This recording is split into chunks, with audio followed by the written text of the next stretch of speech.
today isn't the future of the kids that we have in our classroom. The future of the kids in our classroom is in a year or 2 years or 4 years or even 10 years down the road. And we got to kind of keep an eye on that future and think, well, what is it that they're going to face? What is it that they're going to need?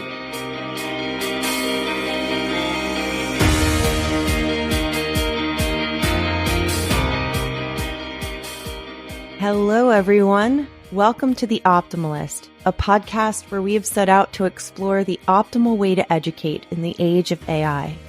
If you're new here, I'm Sarah Candela, your host through this exploration of the elements of human flourishing. Matt Miller taught in public schools for more than 10 years, teaching all levels of high school Spanish. In his career, he planned nearly 12,000 class lessons. He taught more than 500,000 instructional minutes, and he graded work for nearly 2,000 days of class.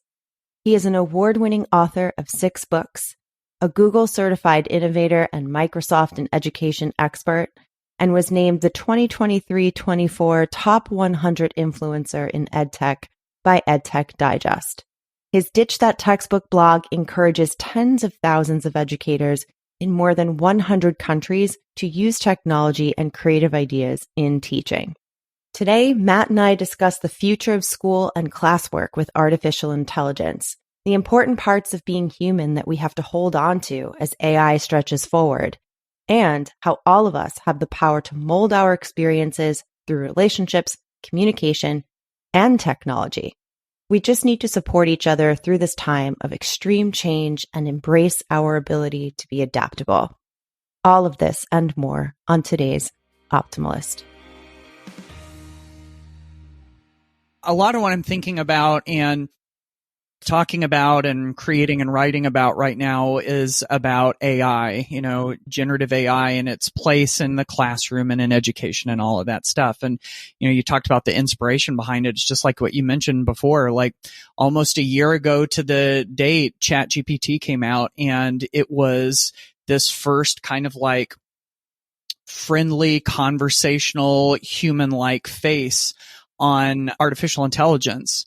And it was kind of like that first aha moment for so many of us. And I think for lots of us, for me, it happened within weeks of ChatGPT. I think it was like less than 2 weeks of ChatGPT coming out. I had this moment, but for a lot of folks I've talked to in education, this moment happened at different points over the last year or so. I think a lot of us have had this kind of like existential crisis. Yeah. When we first came across some of these AI models, starting to go, wow, like it's exciting and amazing, all these things that it can do, but holy cow, this is frightening. Look at all that it can do. What's it going to mean for the classroom? What's it going to mean for students?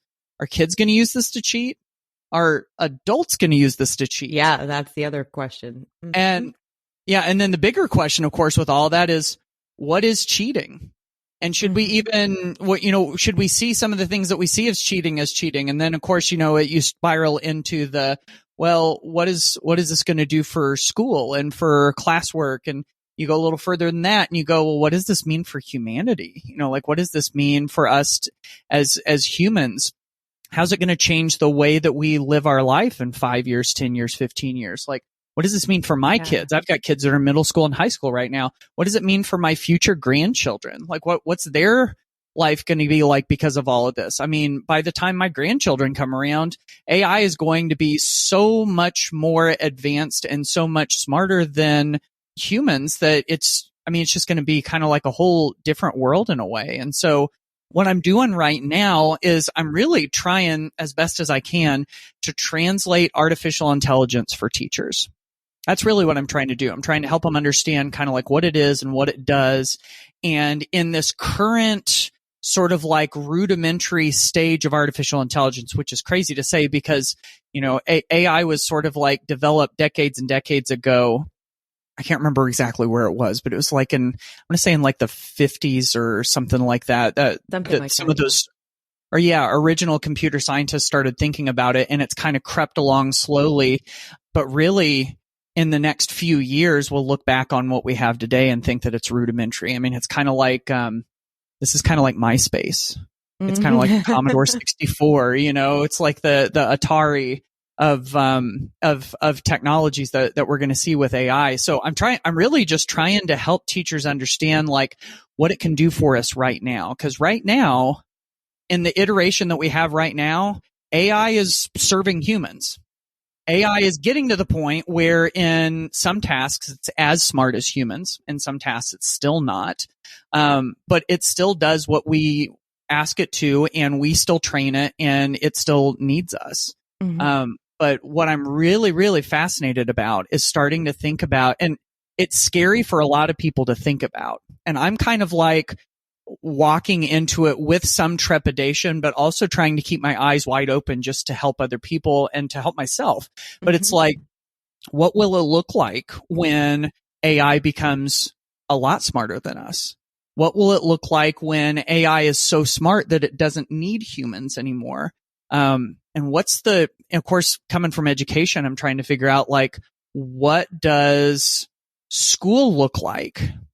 What does education look like? What is the role that humans are going to play in all of that and everything? And, honestly, I think, with a lot of the stuff that I've heard you talk about, Sarah, with, attention and mindfulness and community and relationships and all that stuff, like that's going to be an important part of all of it. But yeah, I hope I didn't ramble too much on all that. No, I'm just sitting here. That's why I turned my camera off. I know no one listening knows that I've turned my camera off, but I turned my camera off because I'm literally sitting here focusing on all these bullet points I'm jotting down so I can make sure that I have a wide range of threads I could go back and pull on here.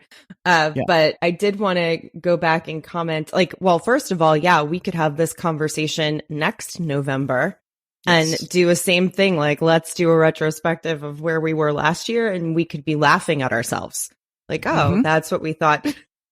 and that's similar to a lot of things, as you're saying, like when we look back on them. But I think the difference here is not only how quickly it is going to change and the fact that we all have to adapt. I think that's when we talk about adaptability on the Optimalist and within our Swivel community, like I think what we're trying to help people address within themselves is not just getting to the acceptance point of like, okay, I guess I should learn how to live and work with this thing, but it's also accepting that the rate of change is going to increase, right? And what we're so used to in education, dealing with things constantly in flux. But now when you add in something that's almost feels like it has a life of its own that we can't control at all, and that in some respect that's true, right? But now we have to almost be adaptable to the fact that we can't predict it.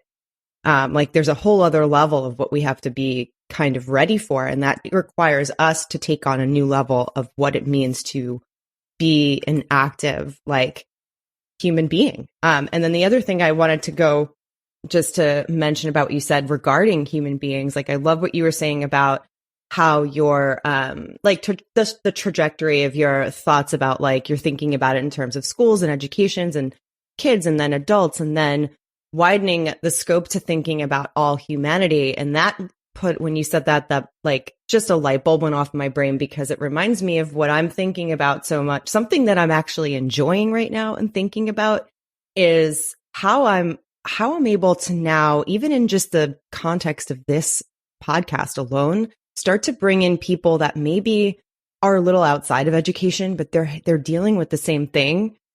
People who are working maybe in another capacity with families or with parents or with students, but they're not necessarily employees of a school system, but they're all kind of handling this same or working through these same issues of how do we, I want to embrace this, but how do I fight my fear and all of these things. And so there's almost like this coming together of people from all different sectors, like realizing like, okay, we can't just separate ourselves. We have to kind of talk to each other.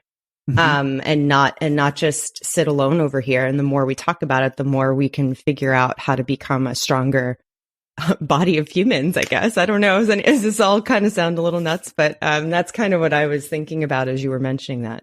Yeah, no, I don't think that sounds nuts at all. And I love that you brought up that, everybody it feels like a lot of people have things to say about it. Like you said, going from, the community, from within the school. And I mean, even if you talk to students, sometimes they have things to say about it. And we're all sort of, trying to figure it out together, I think. And I think for at least in the coming years, I'm glad you brought this up, because I really think in the coming years, our best shot as educators to figure out what the place is that artificial intelligence should have in education, our best chance is if we lean on each other. Yeah. I really think, if we come together as a community, and share best practices, share what's working in our class, in our school, in our district, but also being transparent about what just didn't work or what we don't like. I've always felt that that's one of the strengths of just the education community in general, is that we share things so openly and widely and freely. And even if that means just talking to the teacher next door or down the hall from you, if it means shooting a text message to somebody that's in another district, if it's talking to people at a teacher conference, if it's presenting at a teacher conference, which, side note, you don't have to be a content area expert to present at a teacher conference about the things that you're seeing that are working for you.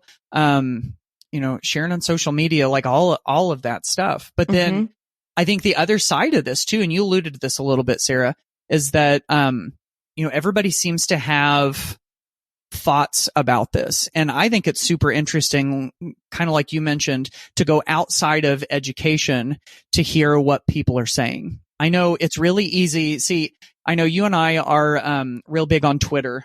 I know Elon gave it a one-letter name, but I'm not going to use it. I don't use it either. So I can't.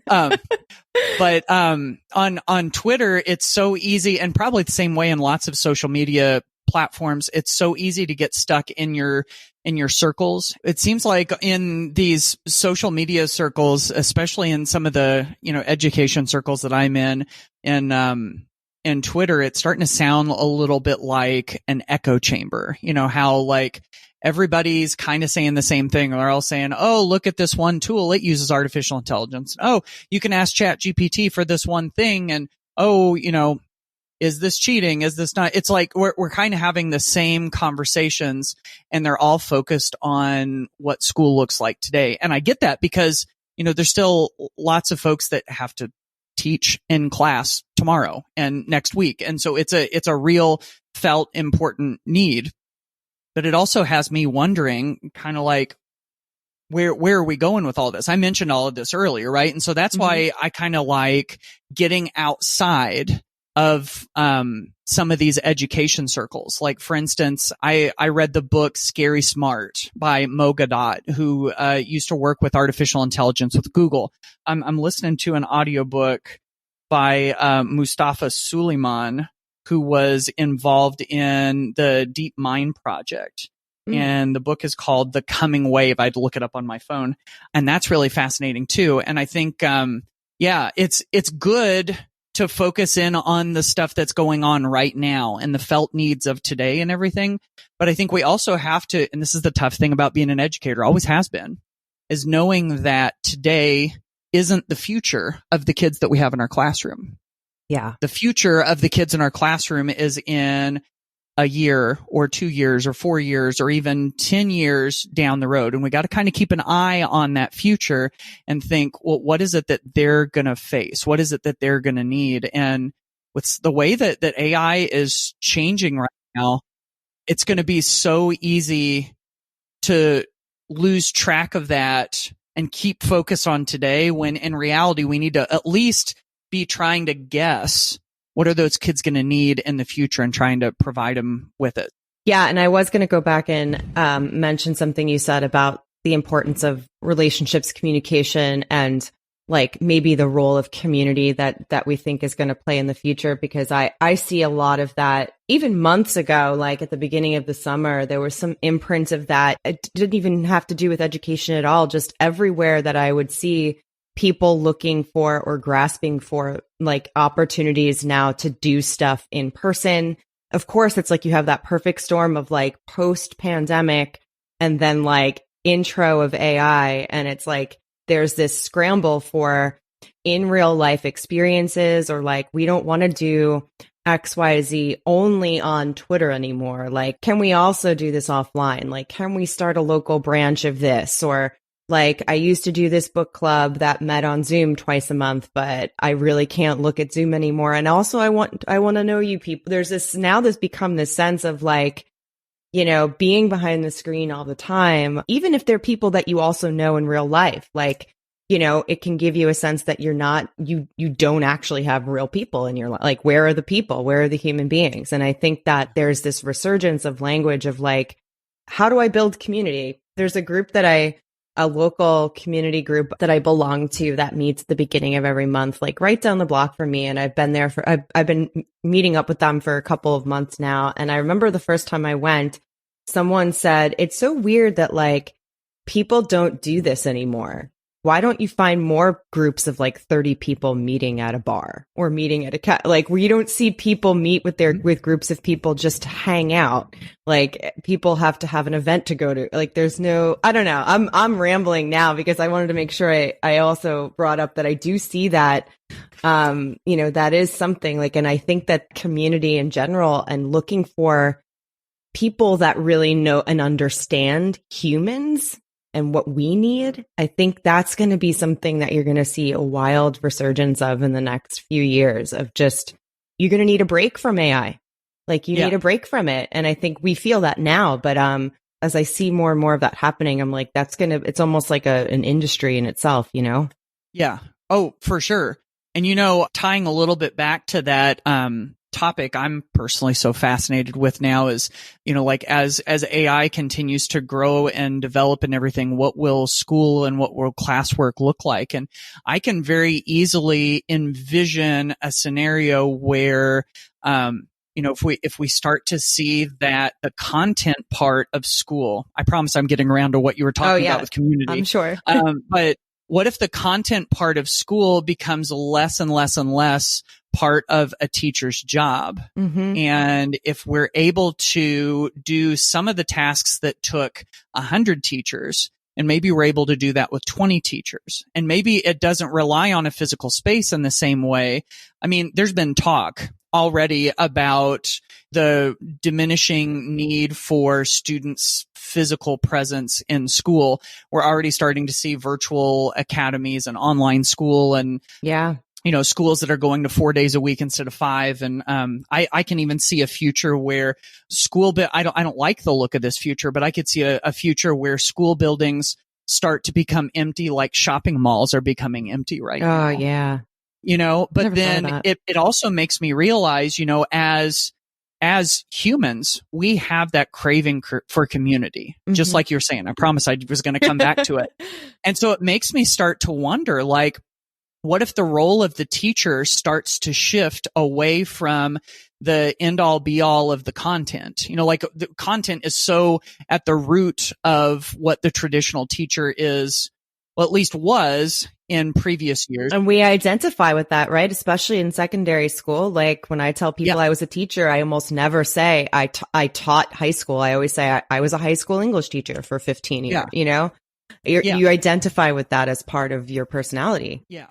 And so, exactly. And so it makes me wonder if our identity will need to start to shift away from the content that we teach, and we'll be shifting more toward helping our students navigate their humanity, you know, which is already sort of some of us would call it a secondary role for a lot of us in education. Although in our hearts, I know many of us see it as a primary role of developing relationships and helping our kids to be great human beings. But it makes me wonder, like, if we start to get down the road a little ways and, you know, maybe we don't need those physical spaces for, you know, sitting and learning math facts and world capitals and how to conjugate verbs in foreign languages and stuff.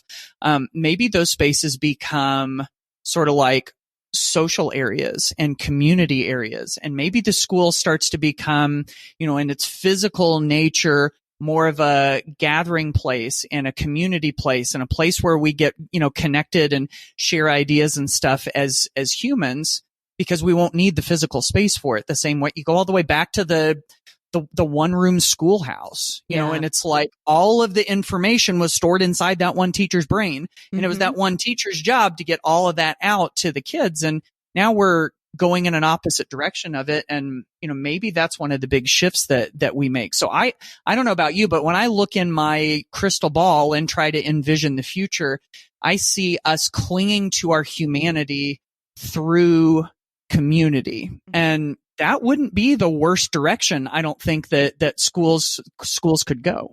You know, and as you describe it, what I'm also, to connect it to the space that the space that we've been existing in for a while now in schools regarding things like mental health and social emotional learning and relationship building and all of those things that are intertwined that we hear and know, you know, have these spikes in like having issues with people knowing how to address them. Or I was just thinking that maybe there's a reason, like this is kind of existential and philosophical, but maybe that's okay. But maybe there's a reason why we find it so difficult to incorporate really incorporate an SEL quote unquote program without calling it a program. Maybe it's because socially we have not been ready to do that. And now what you describe is like AI comes along and eventually down the road, our model changes. And maybe what we've actually needed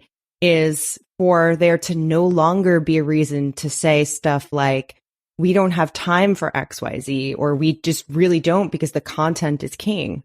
And so when we think about that all kind of shifting and moving around, maybe there's some real truth in the fact that we can't find the space to incorporate all of these things that we know are important, but it's really difficult to find a meaningful way to build routine with them. And so really shifting the way we think about content and where it lives, I think you're onto something there. And maybe AI is going to be help us solve that issue socially. It could. Yeah, absolutely. But I just keep thinking, I mean, you know, some people look at a future where AI starts to get smarter and smarter and, you know, is many, many, many multiples smarter than we are as humans. And they, you know, immediately start to think of Skynet from the Terminator movies, or they might think of Ultron from the Marvel movies. And, you know, like all of the bots are coming to take over and everything. But, and maybe, I mean, it could, but I keep thinking like, if the nature of work starts to change and we don't have to, I don't know, we don't have to do the same things that we do day in and day out, and we're left to ourselves. I mean, really, humans are still going to always be around humans. And if we, you know, for so many of us that spend so much of our time doing work, so to speak, to be able to earn money, to be able to take care of all of our needs and sometimes our wants, when the need for all of that, if that starts to shrink, we still have each other. Yeah. We're still a whole bunch of humans wandering around on this planet and everything.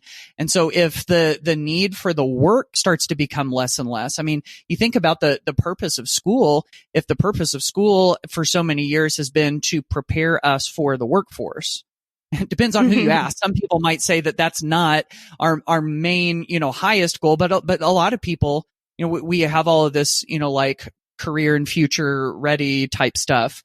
But if that's been the focus of school for so long, and if that becomes a secondary purpose to us, or if it takes up a smaller amount of time in our lives, then what have we got? We've got each other, you know? And so maybe that renewed focus on people skills and working together and depending on each other and everything. I mean, you're already starting to see it in the workforce as it is. It's sort of a near-term solution, but it's also might be a long-term solution too. Yeah, I'm sensing a theme, no matter which way we turn this conversation. We keep coming back to that, not just the desire to be with one another and be human together and have real relationships, but also this mixing together of people in a way and working together with people in a way that I think hasn't felt as natural in a long time. I think mostly because we've been in the era of adapting to behind the screen life. So, all of you could get, for 15 years, like your last 15 years, you're learning how to have connections on Instagram. And now we're like, all right, well, that's not enough. And can I add something to that real quick? Yeah. You said that, we've been trying to build those connections on Instagram and now that's not enough. And that triggered something in me too. It makes me think, of all of the things that generative AI can create for us. I also wonder, looking forward into the future, and I think there are implications on this, in school as well. I start to wonder if I haven't really thought this through too much. So if this is a forced analogy, then just bear with me. Okay. But I start to wonder if we're going to have a little bit of the Pottery Barn effect here. And here's what I mean by the Pottery Barn effect. I've rarely set foot in a Pottery Barn, but for some reason I keep thinking of like those great big terracotta glazed pots that I assume that you can probably get at Pottery Barn. Like I said, it may be a huge forced analogy, so just go along with the ride. I love it. We'll see.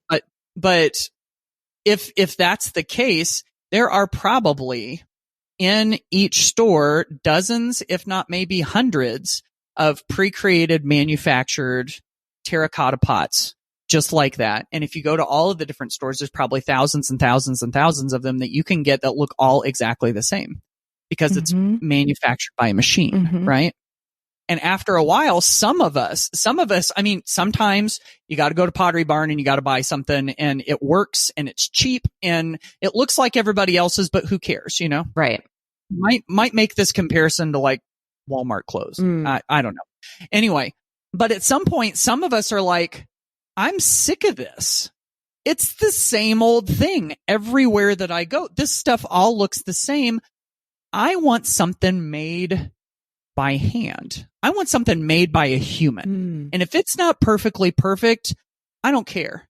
And you know what? Even better, if it's got a little bit of a story behind it. I mean, you and I were just talking about coffee, right? I'm holding, Sarah can see this, but if you're listening, you obviously can't. I'm holding up a coffee mug. It actually does look a little bit like a handmade coffee mug, but it's not. I bought it at a gift shop in Florida. And it was pretty cheap. The truth comes out.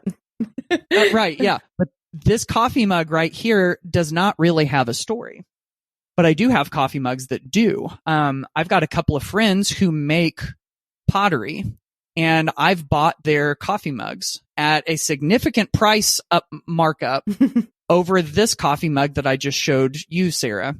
And, I like them because they tell a story and because they remind me of that other person. And so big, long connection to make here. I wonder if eventually with generative AI, we're going to be like, I'm sick of things made by bots that aren't human. And I'm looking for something that was made by someone who walks around in skin and bones like I do, And so it makes me wonder if, it's almost like that sort of artisan boutique effect instead of the Pottery Barn effect of, maybe at some point we start to get sick of generative AI the same way that you just mentioned earlier, that we got sick of making connections on Instagram and we wanted to go back to human connections. And I think that there's definitely, education connections to this too. Students, they could spin up an essay on Chat GPT about something, but when they write about something that they've lived, an AI can try to fabricate something like that, but there's a reason that there's that saying, you can't make this stuff up. That reality is better than fantasy. Like there's still something very human there. And so I wonder if at some point we're all going to start leaning into that again a little bit more. And maybe that can be one of the superpowers of the classroom is that it's, it really does, especially if you've got that face-to-face element, the human-to-human element, even if it's virtual, like we have the ability to connect with each other still. And there's a lot that we can learn from each other that we can't totally learn from the AI. Boy, that was a huge rambling moment. I hope that was okay. I loved it. And I was, it's inspiring me to be so bold as to say that, it's hard not to feel that us who are alive and living through all of this today and what we've gone through over the last 10, 20, like all of the developments, 10, 20, especially if you lived for, the internet being brand new, and then social media and iPhones and cell phones. And now this, like, it is hard not to think that we have such a power, those of us, especially people working in and alongside education. We have such a power having like the ability to know where things were and how they got here. And then knowing that we could probably, this is coming from exactly what you were just saying, like, we have like the ability to influence the way people are going to live alongside and amongst and with AI and each other. Like, I think that a lot of what we do and think and build over the next few years is going to be very, very impactful for, like what you were saying earlier, the lives of kids that are in middle school now. What we're doing now is going to really change the way they live. I think we have a tremendous power in this generation. And don't you feel like that's kind of like the superpower of educators? Yes. And maybe one of our greatest responsibilities in the coming years is, I mean, what you just described right there, the impact that we can have on kids, that's like a heavy burden on our shoulders, but it's a burden that we need somebody to bear, that we need somebody to be serious about, and maybe this is our greatest contribution to humanity. I mean, we don't get into education for the paycheck, obviously, and the hours are long and it's thankless sometimes, but, the ability to look back on it and say, we went through a lot of change. Yeah. There was COVID-19 and there was AI and there was all of this stuff. I mean, I could see a teacher sitting back reflecting on their career and going, I went through a lot. There was a lot going on when I was in the classroom and it was hard, but I helped usher some kids through it and I made them think about it. And I helped them as best as I could to try to prepare for the next chapter and to be ready for whatever came next. And like, I feel like that if you can look back on your career and be able to say something like that, that is a teacher's life well lived, I think. Yes. And and add into that the legacy of now I'm flashing forward really. And I know you encourage all of us to ditch our textbooks, but I'm now thinking of like a slice of a teacher's life in a textbook, 100 years, what that would look like a teacher in 2023 who had been teaching 20 years before that, like all of the things that they have had that have not only that they've had to go through and adapt to, but that they've seen change the world that they had to work in. Because you're also not just changing yourself, you're watching the people who come in and out of your school building change and adapt as well. So there's such a complex organism that exists within any single building that I think it's hard to explain to people who've never worked in a school, because you can't just worry about your own ability to shift and change and learn with whatever it is that society is moving through. You have to also think about, not that you have to worry about everybody that moves around your building, but you have to think about the fact that everyone is also going through it. And so when we think about the thread of this conversation, which has really been, humanity, and what that looks like now and what we need and how we can develop together and help each other, that it really does make me think about the legacy of teachers of this time and what that would look like if it were a page in a textbook 100 years from now or whenever, like, because there's no way that that we're not living through something super completely universe changing and expanding. Right. It makes me feel like we're all important in some way. Like it's important that we're all talking to each other. It's important to help each other move forward. Otherwise, I think that sense of wonder, I think that you, Matt, bring to a lot of conversations like this that can be hard for a lot of people, especially teachers dealing with so much change all the time. You bring a sense of wonder, but like accepting that there's, of course, trepidation and like, there's nothing wrong with that. But like, hey, like allow yourself a few moments to really think like, what are the possibilities? And that's something that I really appreciate about your tone is like encouraging people to think like not just about how they can adapt today, but what is it that we could do? Let's not be afraid of what 10 years looks like and 10 years from now looks like in a middle school. Let's think like what is this tremendous power that we have and we're being given to use. And I think that's like a good way that I would like to leave a conversation like this. What about you? Is there anything you'd like to add?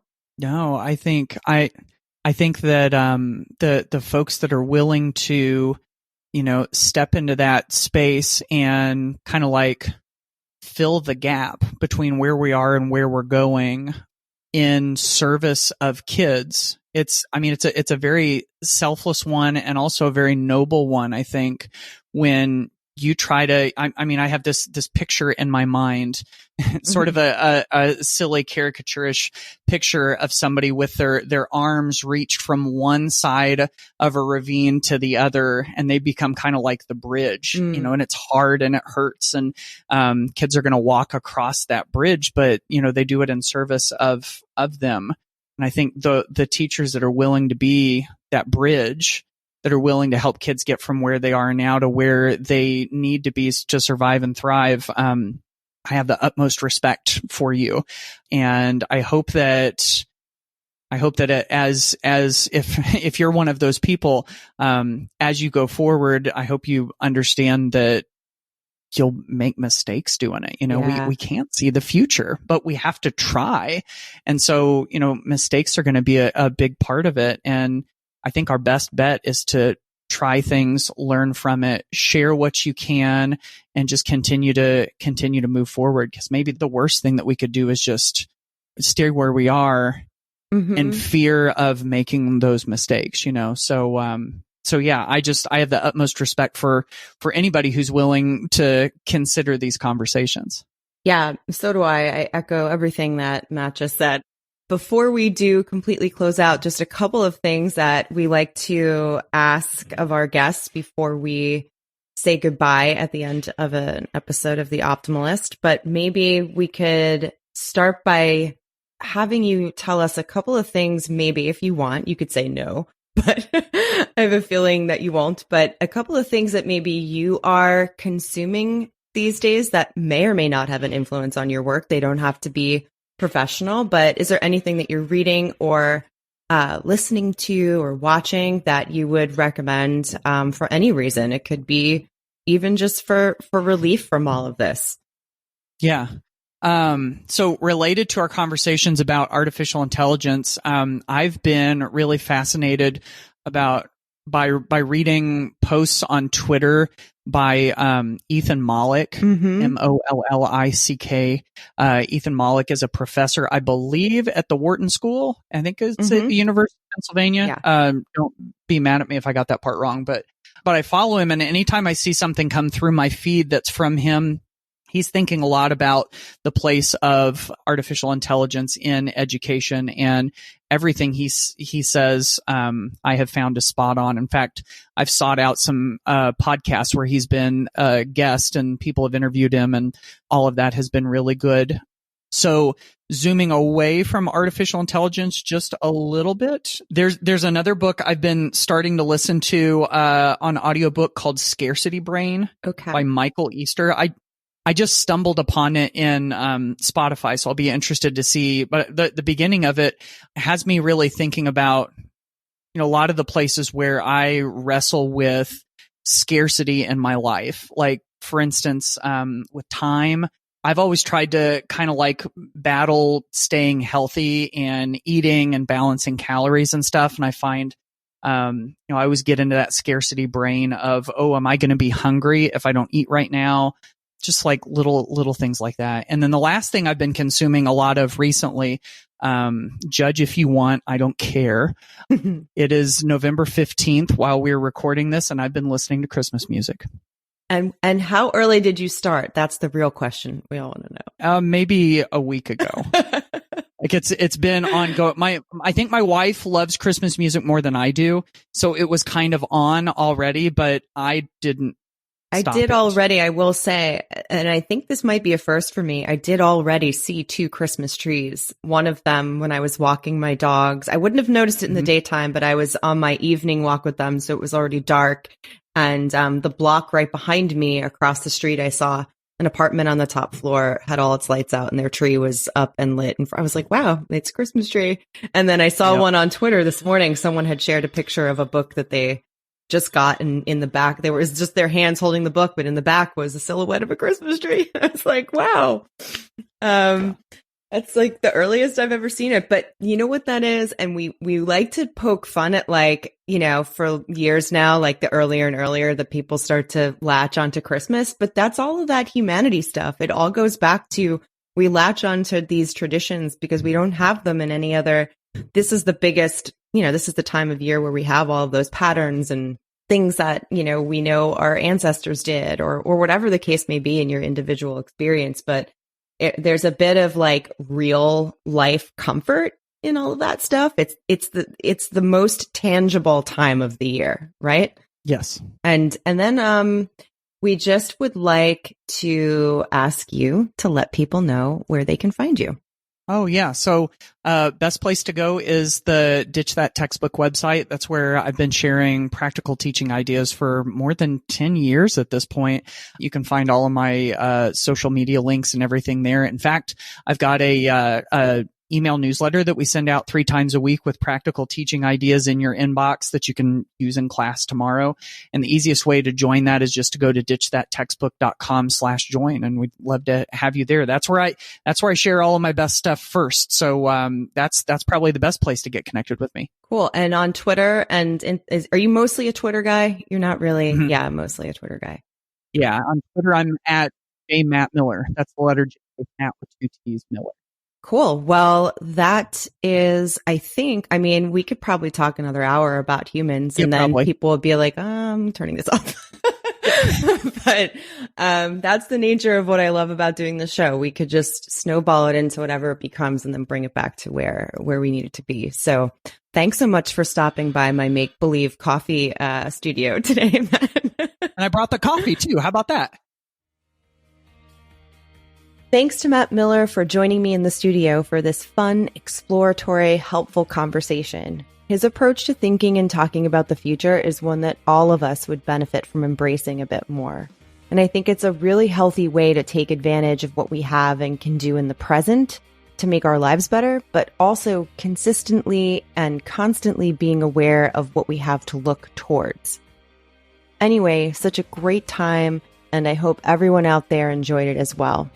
You can reach Matt at ditchthattextbook.com or on Twitter at @jmattmiller. Additionally, thanks to everyone who has been reaching out to us for feedback on the show. Please consider letting us know what you think by leaving a review or even a rating in Apple Podcasts, and you can reach me on Twitter at scandela9. The hashtag Optimalist can be used anywhere when posting answers to questions that we ask, especially if you can't find the original post, and I'll be sure to see it. I can also be reached personally at Sara@swivel.com. You can listen and subscribe to the Optimalist podcast wherever you love listening to great podcasts.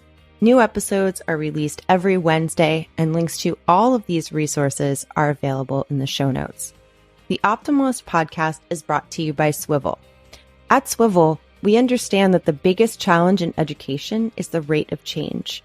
Policy revisions, technological advancements, accelerated by AI, evolving job markets, and ongoing research constantly identifying new best practices are only some of the factors affecting the rate of change in education. To learn how Swivel can help you be more reflective, engaged, and adaptable, visit swivel.com. And you can also follow us on Twitter and Instagram. Thanks for listening to The Optimalist today, and I will be back next week with a new conversation.